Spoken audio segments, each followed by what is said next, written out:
Hello, is anyone there?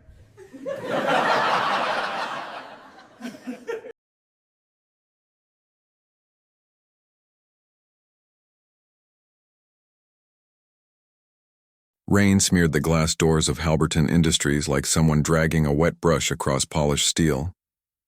Darius Cole stood under the awning, rainwater clinging to the edge of his tailored jacket, watching the receptionist's frozen smile curdle.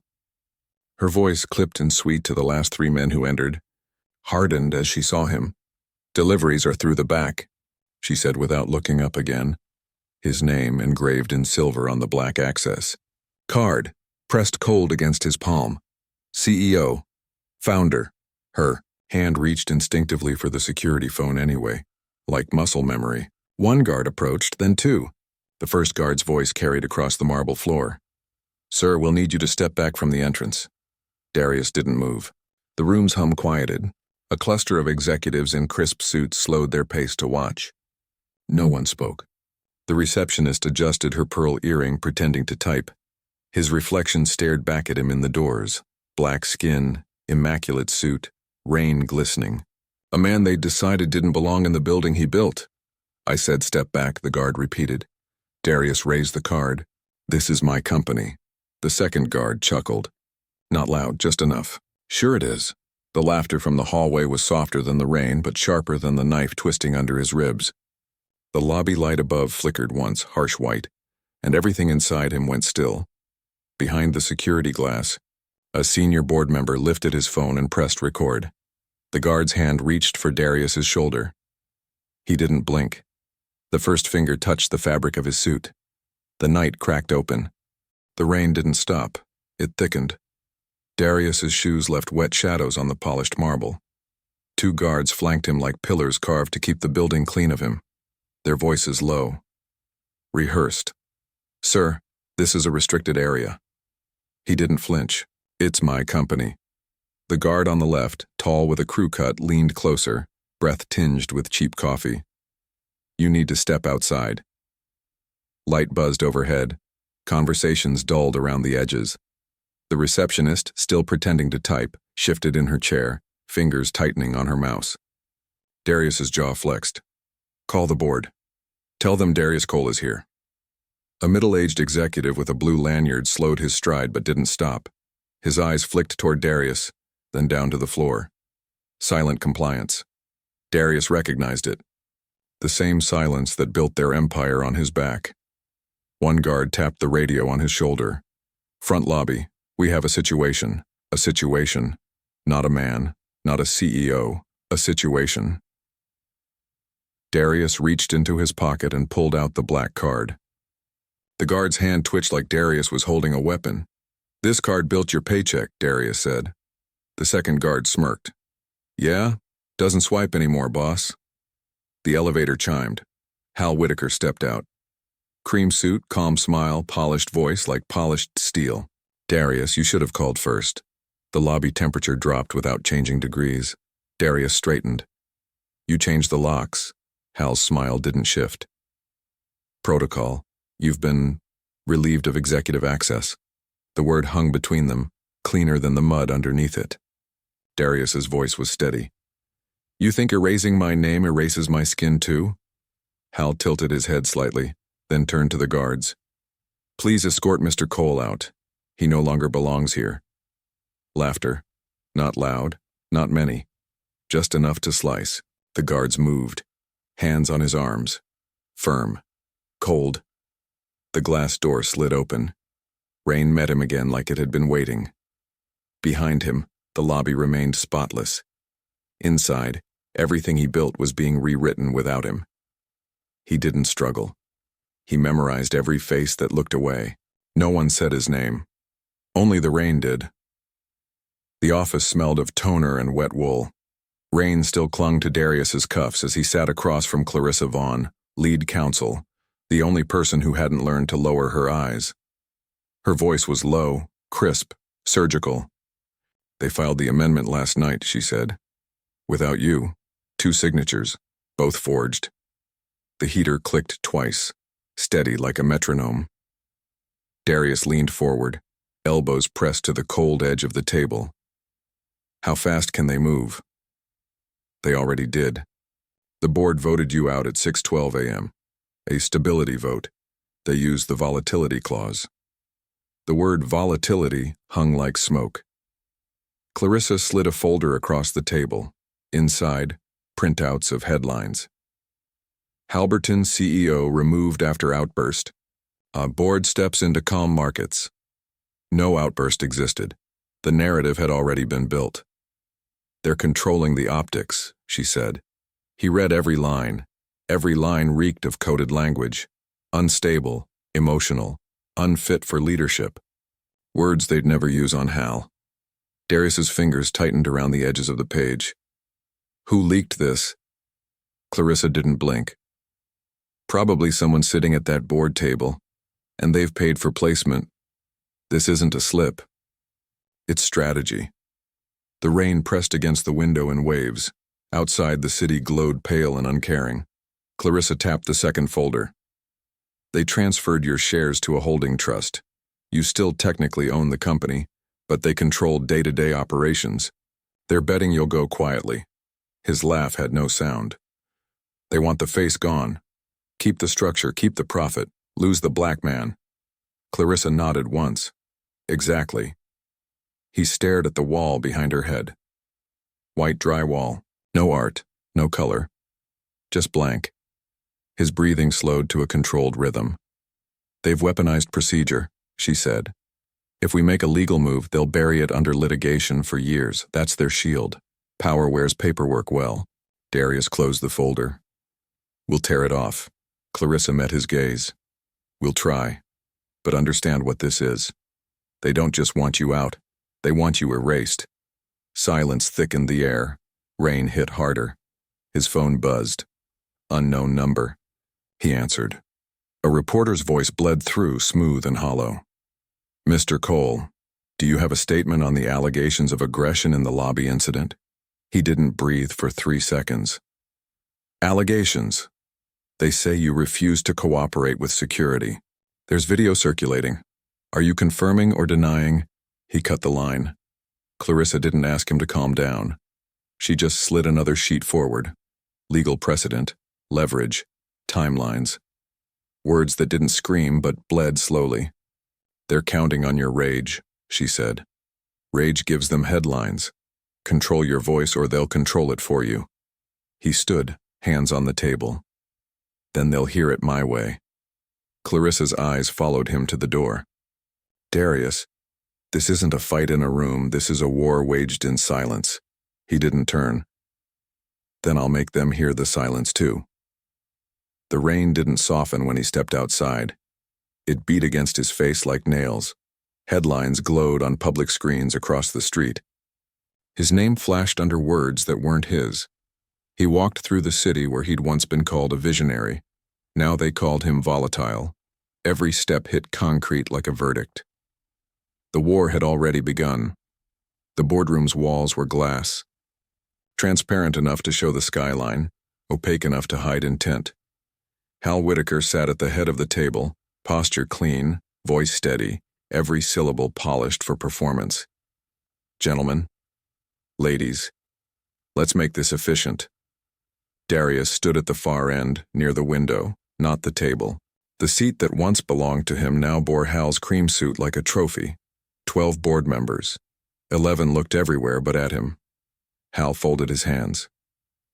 Mr. Cole no longer holds executive authority. This meeting is a courtesy. Darius's fingers rested on the leather chairback.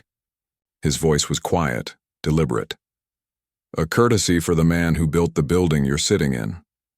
A faint chuckle slid from someone near the left. Not loud, just enough to confirm alignment. Sandra Pierce, Chief Financial Officer, spoke without looking up. We respect your contribution, Darius, but stability must come first.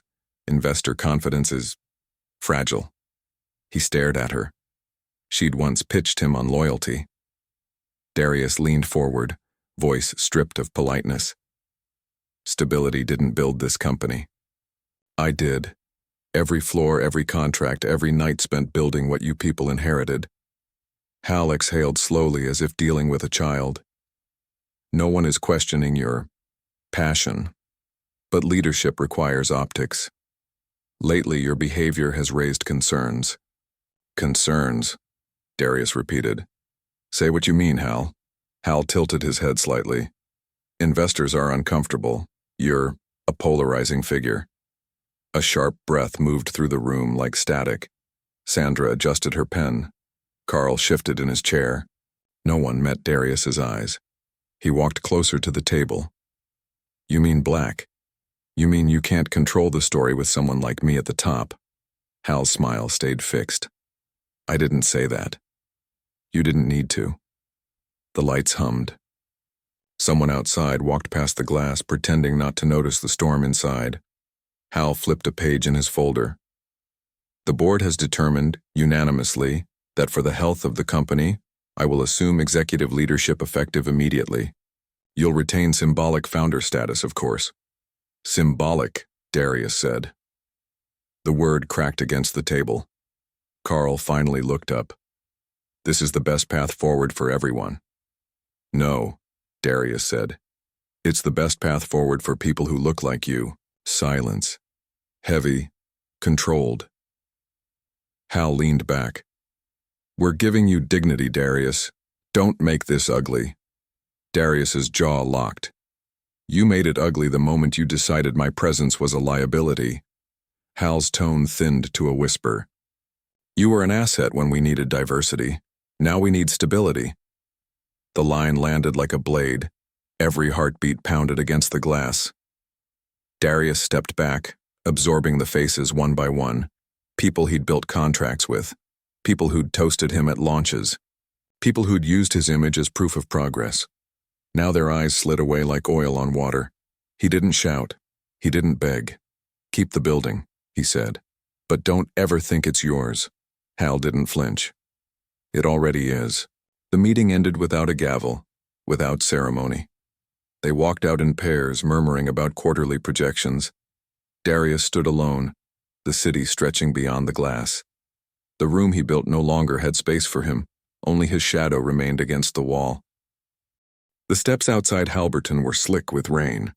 The revolving doors behind him hissed shut, sealing the glass box that had decided he didn't belong. Flashbulbs cracked against the night. Reporters shouted his name, their mouths shaping narratives he hadn't written. Mr. Cole, do you admit the altercation escalated because of your temper? Did security act in self-defense? Is it true you've been removed for investor safety? Each question sliced from the same blade. Darius moved forward. The lights followed. Across the street, a crowd gathered under umbrellas. Handwritten signs bled ink into the rain. We remember who built this. Diversity isn't decoration. Voices rose, not in a single chant, but fractured, messy, human. A man near the front shouted, "You don't owe them silence." The cameras turned toward him. Reporters shifted their lenses, feeding on sound. Darius kept walking. A group on the right side of the sidewalk hissed slurs under their breath. Laughter. A young woman from the crowd yelled back. A security officer stepped between them, not to protect her.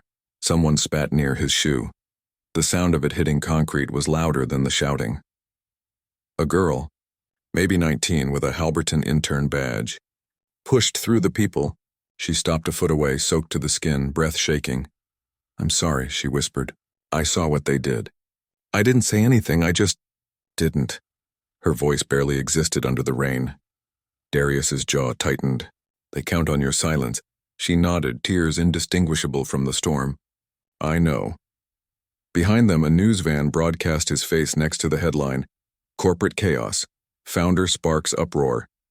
Halberton's PR machine was already rewriting him in real time. Another flash popped. "Another question. Do you plan to sue the board?" He didn't answer. Words at this stage would only become ammunition. The girl's voice cracked again. They said your name would fade fast." His gaze locked on the building's facade. Steel. Glass. White light. Cold geometry. "It won't," he said. The crowd behind him grew louder, not a chant but a pressure, a force. Hal Whitaker's face flickered across the big digital screen above the doors. Clean suit. Confident smile. Headline, "Stabilizing Leadership." The rain struck harder. Darius turned his back on the building, The cameras followed, their hunger steady. The girl called after him, voice trembling but louder now. "I'll speak next time. I'll speak." He didn't turn. He didn't nod. He walked into the downpour like stepping through a wall. Behind him, silence cracked open into noise. The office was dark except for the white glow of the monitor. Clarissa sat hunched over stacks of contracts, the edges of paper cutting shadows into the walls. Darius leaned against the window, suit still damp from the storm. "They buried it deep," Clarissa said. Her finger traced a line through a corporate filing. Offshore trusts. Dummy signatures. Layer after layer of plausible deniability. But it's here. The cursor blinked over a name. Whitaker Holding B. Darius stepped closer. The screen showed a timeline of transfers. Minor stock reallocations that looked harmless in isolation but formed a precise pattern. One signature repeated across every file. "Carl Brenner," he said. Clarissa nodded. "CFO proxy. Hal used him to consolidate control without triggering disclosure thresholds. Legal, technically. Ethical, not even close." Paper rustled. Rain tapped the glass like a metronome. Clarissa pulled another file. "This isn't just a coup. It's engineered exclusion. They've been building toward this for 18 months. Your image brought them investors, but you were never meant to stay." The words landed like metal. Darius gripped the back of the chair. "They built the trap inside the walls I laid." "Exactly." She handed him a thin envelope. Printouts of internal memos leaked from someone still inside. Lines in clipped legal language.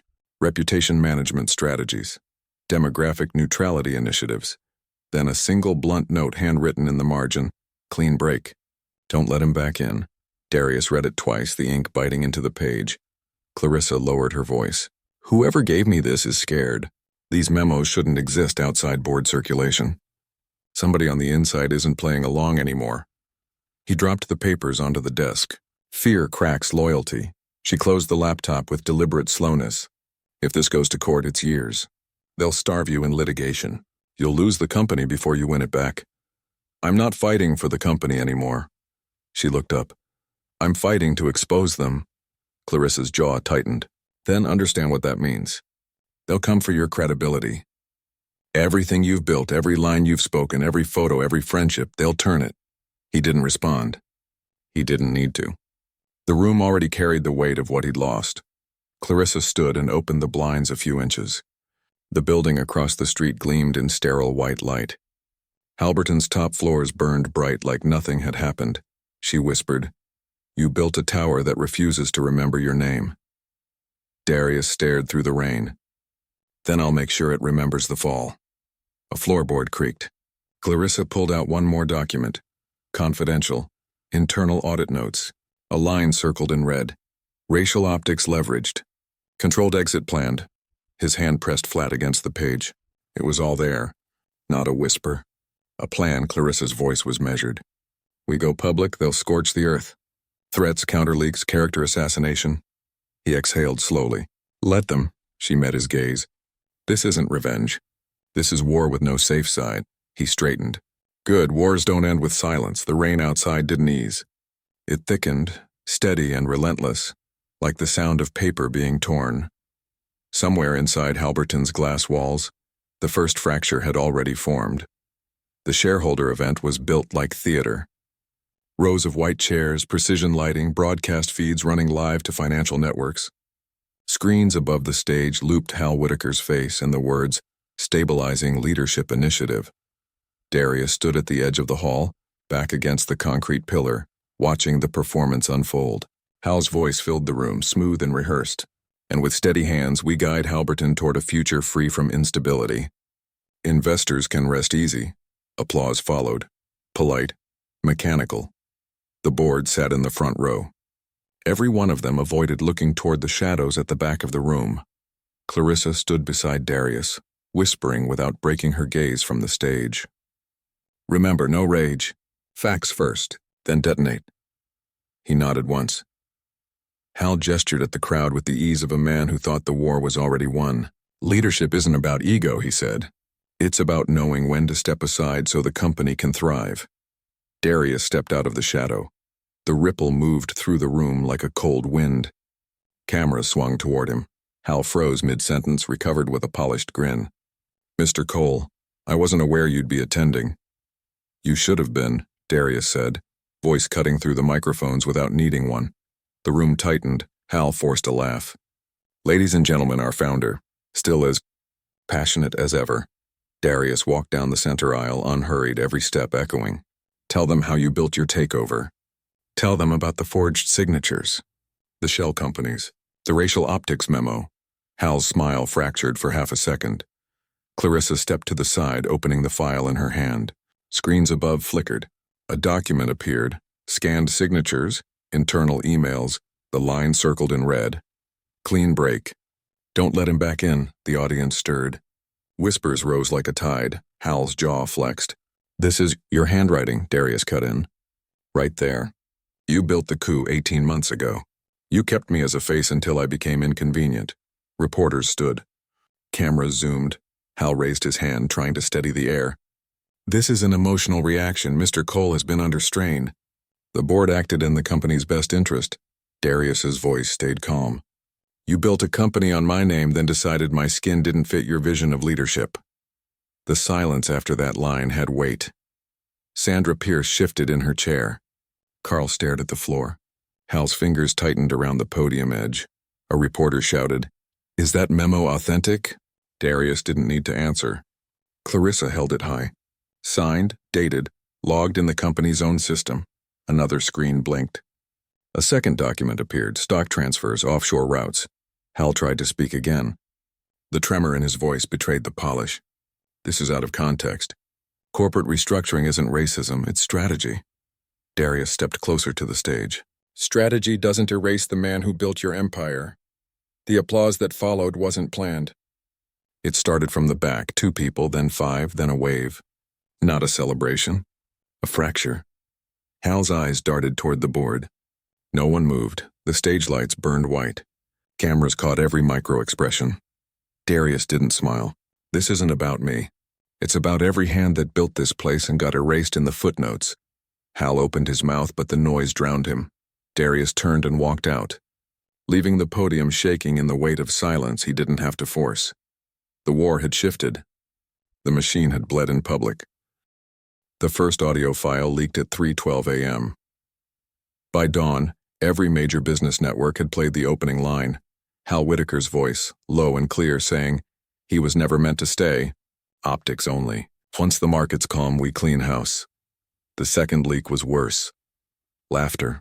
Multiple board members. Sandra's voice. We needed him for the picture, not the chair. Every major platform ran it on repeat. Halberton Exposed sat at the top of the feeds. Darius watched from his kitchen, unshaven, half in shadow. He didn't need to speak. The sound of their voices did the work. Clarissa entered, tablet in hand. They're in freefall. She dropped the tablet on the counter. Graphs bled red. Halberton's stock was plummeting. 3 sponsors had already issued public statements, cutting ties.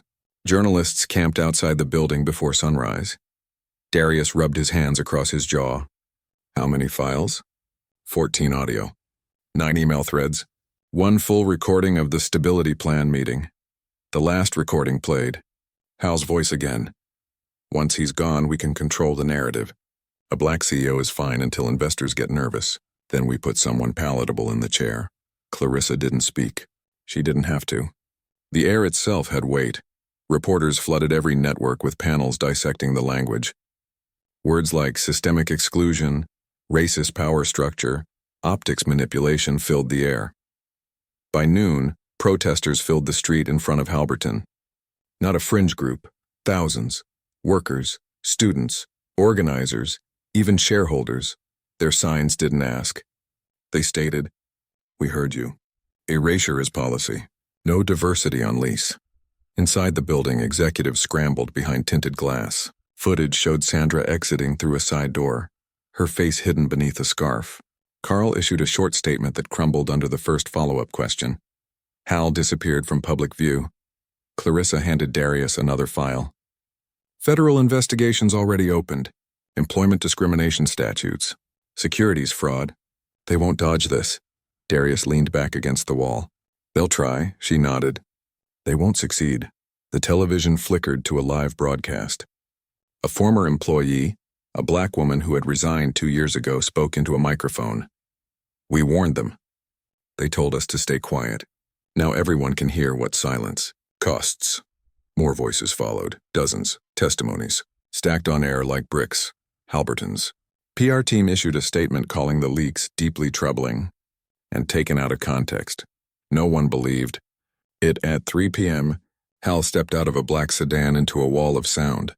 Reporters shoved mics toward him. Do you deny the recordings? Was this racially motivated? Are you stepping down? His mouth opened. No words. Cameras caught the twitch in his jaw. The crowd roared back. Not with violence, with precision. Every chant was built from his own leaked words. Darius watched from the edge of the protest, hood up. No microphone, no spotlight. His face blended with the crowd. A woman next to him, maybe in her 60s, handed him a small cardboard sign without looking at him. It read, "We built this too." He held it. The rain started again, softer this time, but steady. Across the barricade, Hal's polished image finally cracked. Sweat shone against his temple. Sandra wasn't beside him. Carl kept his head down. The machine that had erased Darius was choking on its own design. Clarissa stepped closer. This is the point where they usually settle. They don't get to rewrite this one, Darius said. Reporters shouted Hal's name. Protesters raised their signs higher. The leaked recordings looped on portable speakers until his own voice drowned him. Darius didn't raise his arms. He didn't claim a podium. He didn't have to. The truth was louder than him now. The machine had spoken its own sentence. Rain slid down the cardboard in his hands, blurring the ink. He didn't let it drop. The first audio file leaked at 3:12 a.m. By dawn, every major business network had played the opening line, Hal Whitaker's voice, low and clear, saying, "He was never meant to stay. Optics only. Once the market's calm, we clean house." The second leak was worse. Laughter. Multiple board members. Sandra's voice. We needed him for the picture, not the chair. Every major platform ran it on repeat. Halberton Exposed sat at the top of the feeds. Darius watched from his kitchen, unshaven, half in shadow. He didn't need to speak. The sound of their voices did the work. Clarissa entered, tablet in hand. They're in freefall. She dropped the tablet on the counter. Graphs bled red. Halberton's stock was plummeting. 3 sponsors had already issued public statements cutting ties. Journalists camped outside the building before sunrise. Darius rubbed his hands across his jaw. How many files? 14 audio. 9 email threads. 1 full recording of the stability plan meeting. The last recording played. Hal's voice again. Once he's gone, we can control the narrative. A black CEO is fine until investors get nervous. Then we put someone palatable in the chair. Clarissa didn't speak. She didn't have to. The air itself had weight. Reporters flooded every network with panels dissecting the language. Words like systemic exclusion, racist power structure, optics manipulation filled the air. By noon, protesters filled the street in front of Halberton. Not a fringe group. Thousands. Workers, students, organizers, even shareholders. Their signs didn't ask. They stated, "We heard you. Erasure is policy. No diversity on lease." Inside the building, executives scrambled behind tinted glass. Footage showed Sandra exiting through a side door, her face hidden beneath a scarf. Carl issued a short statement that crumbled under the first follow-up question. Hal disappeared from public view. Clarissa handed Darius another file. Federal investigations already opened. Employment discrimination statutes. Securities fraud. They won't dodge this. Darius leaned back against the wall. They'll try, she nodded. They won't succeed. The television flickered to a live broadcast. A former employee, a black woman who had resigned 2 years ago, spoke into a microphone. We warned them. They told us to stay quiet. Now everyone can hear what silence costs. More voices followed, dozens, testimonies, stacked on air like bricks. Halberton's PR team issued a statement calling the leaks deeply troubling and taken out of context. No one believed it. At 3 p.m., Hal stepped out of a black sedan into a wall of sound. Reporters shoved mics toward him. Do you deny the recordings? Was this racially motivated? Are you stepping down? His mouth opened. No words. Cameras caught the twitch in his jaw. The crowd roared back. Not with violence, with precision. Every chant was built from his own leaked words. Darius watched from the edge of the protest, hood up. No microphone, no spotlight. His face blended with the crowd. A woman next to him, maybe in her 60s, handed him a small cardboard sign without looking at him. It read, "We built this too." He held it. The rain started again, softer this time, but steady. Across the barricade, Hal's polished image finally cracked. Sweat shone against his temple. Sandra wasn't beside him. Carl kept his head down. The machine that had erased Darius was choking on its own design. Clarissa stepped closer. "This is the point where they usually settle. They don't get to rewrite this one," Darius said. Reporters shouted Hal's name. Protesters raised their signs higher. The leaked recordings looped on portable speakers until his own voice drowned him. Darius didn't raise his arms. He didn't claim a podium. He didn't have to. The truth was louder than him now. The machine had spoken its own sentence. Rain slid down the cardboard in his hands.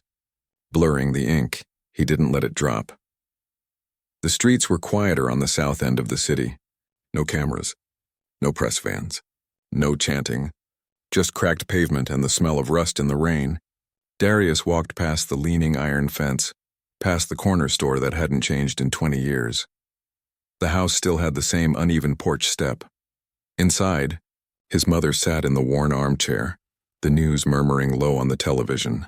His name filled the crawl at the bottom of the screen, stripped of spin. Halberton executives charged. Whistleblowers confirm systemic racism. She muted the sound as he entered. "You're thinner," she said. He sat on the edge of the couch. "I'm free," she didn't smile. "Freedom doesn't feed you." The rain tapped the window pane like a reminder. He leaned forward, elbows on his knees. "They fell. I saw." Her voice carried no triumph. People like that fall when they start to think nobody's watching. But they'll build again. Different names. Same bones. He didn't answer. She studied his face. "You thought justice would taste like victory." "It doesn't," he said. "It never does." The television glowed silently. Footage of Halberton's glass lobby.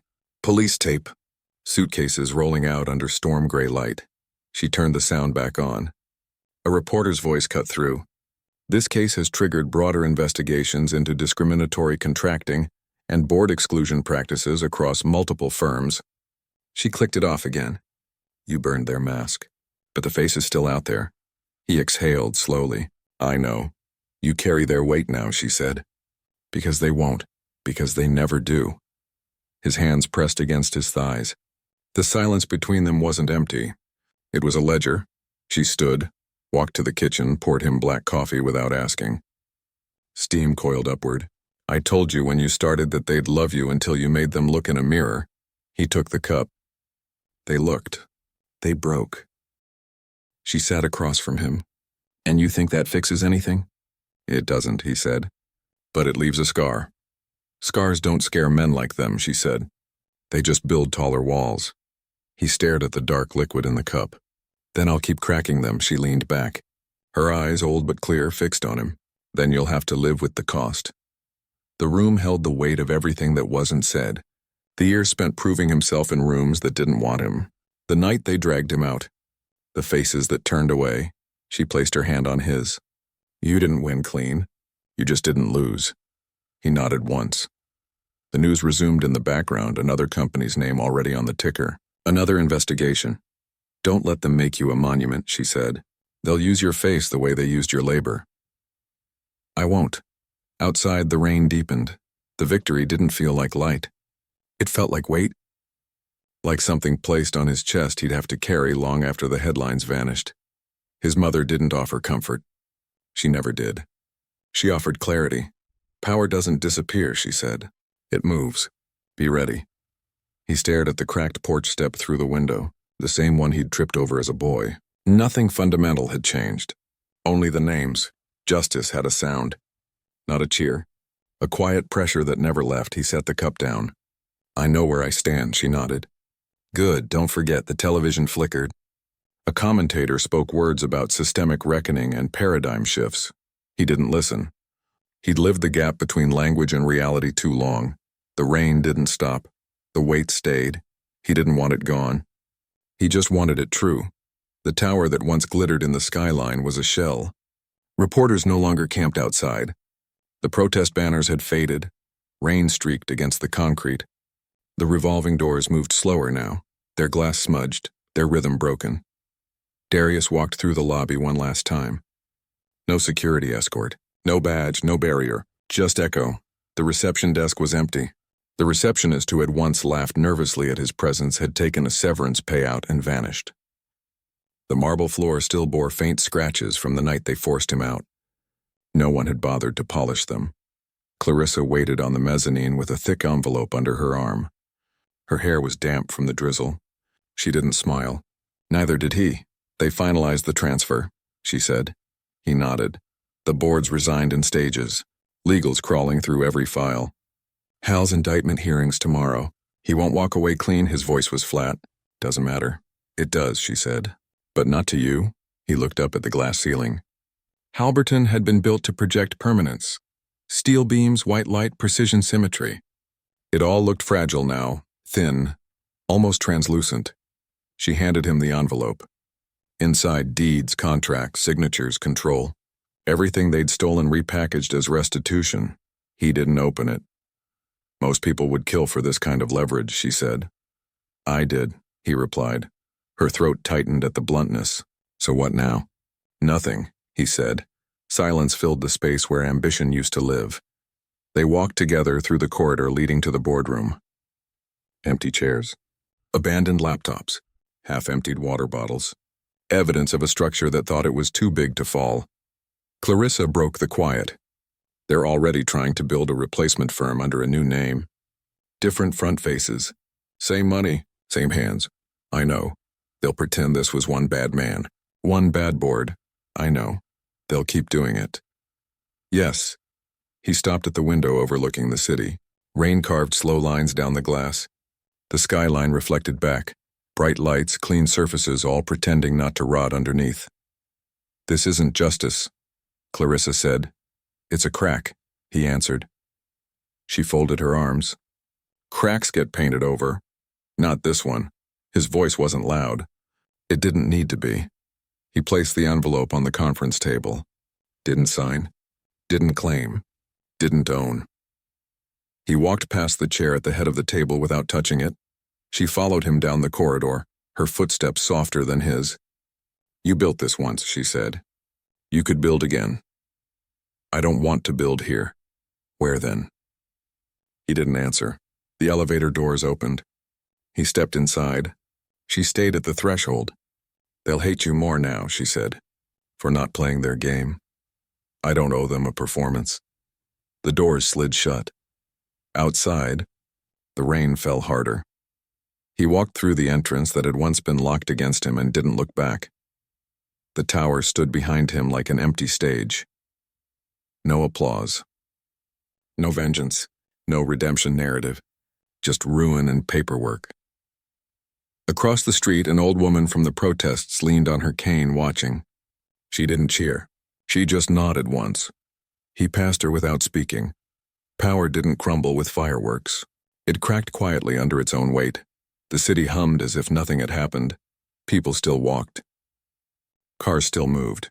Other towers still stood, but this one, Halberton, would never quite be rebuilt the same. He stopped at the corner. Looked back once. The building was already fading into the rain, edges blurring like it was being erased. He turned away. The cost was still in his bones. The anger was still under his skin, but the chain was broken. That was enough. Clarissa stepped out of the tower minutes later, umbrella tilted against the storm. She didn't call after him. She didn't need to. Some endings don't echo. They settle behind them. Glass cracked along a structural seam on the mezzanine, hairline nearly invisible, but growing. The city kept moving. The machine kept spinning. And a single man walked away from the wreckage. Not as a symbol, not as a savior, just as someone who refused to kneel again. The neighborhood was the same. Rust along the chain-link fence. Graffiti layered like sediment on the brick walls. The night air smelled of wet earth and old smoke. Darius moved through it like someone walking inside a memory that refused to end. No entourage, no media, no celebration. The streetlights flickered. Somewhere a dog barked. A train moaned far in the distance. He sat on the same bench behind the recreation center where he used to wait after late shifts. Back then he'd wear a suit that didn't quite fit, rehearsing boardroom pitches into the dark. Now the bench creaked under the weight of everything that had happened. He leaned back, listening. The silence wasn't peace. It was residue. Clarissa found him an hour later. No umbrella. Rain soaked into her blazer. She stood without speaking. He didn't look up. They already spun the headline, she said. Historic collapse. They'll pin everything on Hal, clean narrative. Disposable villain. Market stabilizes. System breathes again.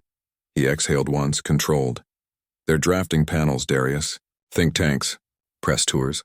They want you to be the reform face, or no? It's not an offer. I said no. She sat beside him. Rainwater pooled at their feet. They'll keep asking. If they can't erase you, they'll shape you. I won't give them shape. Then they'll make one anyway.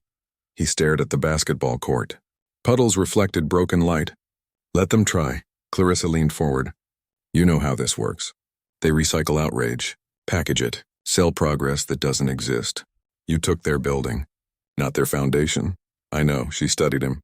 Then why does it look like you're waiting for something? I'm not waiting. I'm watching. Her jaw tightened. And when they rebuild? They always rebuild. That's what rot does. Grows back. She pressed her palms together, voice low. Then what was the point? He turned his head slightly, finally looking at her. Cracks don't fix structures. They show people where to hit next. She said nothing after that. Rain tapped against the bench slats in steady rhythm. A siren wailed somewhere far off. The city's pulse didn't slow down for justice. He thought of Hal's face on the courthouse steps. The tremor in the receptionist's hands. The fear in Carl's eyes. None of it had been victory. Just fractures. He thought of his mother's voice. Power doesn't disappear. It moves. Clarissa's breath clouded in the cold. You could disappear, she said. Let the machine eat itself. He shook his head. I live here. So does the machine. You're not obligated to fight it alone. I was never alone. I just learned to stop asking for permission to fight. She let the rain speak for them. Above, the tower was still visible through the gray haze, its lights faint, uneven, like a wounded animal pretending not to bleed. Clarissa stood. They'll come for you again. I know. They'll try to turn you into a cautionary tale. They already did. She looked at him one last time, then walked away. No goodbye. No comfort. He sat until the rain soaked through his clothes, until the city's hum settled into the back of his skull. Justice had passed like a storm. What remained wasn't triumph. It was weight, memory, a structural weakness waiting for the next hand to push. He rose from the bench, water dripping from his sleeves. The cracked pavement gleamed under the streetlight. He didn't need applause. He didn't need statues. He needed the crack to stay open. The city didn't turn toward him. It didn't care, but the damage was permanent. He walked toward the lights, not as a savior, not as a victim, but as the residue the system couldn't wash off. The machine would keep spinning, so would he, and somewhere quietly another crack was forming.